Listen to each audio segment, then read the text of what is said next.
இன்றைக்கி weight loss recipe ஒன்று பார்க்கலாம். கருப்பு கவுனி அரிசி 1/2 கிலோ அளவுக்கு வாங்கியிருக்கேன். இதை நல்லா வாஷ் பண்ணி டைரெக்டாக கடாயில் போட்டு பொரியிற அளவுக்கு வறுத்து கொட்டிடுங்க. பச்சை பயிறு இதையும் நல்லா வறுத்து ஒரு தட்டில் போட்டுடணும். அப்புறம் பார்லி அதையும் நல்லா வறுத்து ஒரு தட்டில் போட்டுக்கோங்க. கடைசியாக கொள்ளு இதையும் வறுத்து 2 டீஸ்பூன் மிளகு மட்டும் சேர்த்துக்கிறோம். வறுத்து கொட்டினதுக்கு பிறகு நம்ம ஜீரகம் 2 டீஸ்பூன் சேர்த்து ஆற விடுறோம்.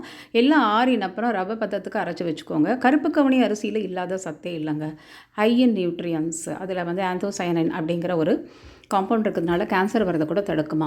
நிறைய ஃபைபர் இருக்குது, ப்ரோட்டீன் இருக்குது, நம்மளுக்கு வேணுங்கிற anti oxidants, anti inflammatory properties எல்லாமே இருக்குது. ஸோ இதை நம்ம காலையில் ஒரு வேளை கஞ்சியாக சாப்பிட்றது நல்லது. எல்லாத்தையும் பொடிச்சு கொட்டி கலந்து ஒரு டப்பாவில் போட்டு வச்சுக்கோங்க. 2 டீஸ்பூன் போடுறேன். 400 ml வாட்டர். ஒரு 5 மினிட்ஸ் மூடி வைங்க. அதுக்கப்புறம் கஞ்சி காய்ச்ச ஆரம்பிங்க.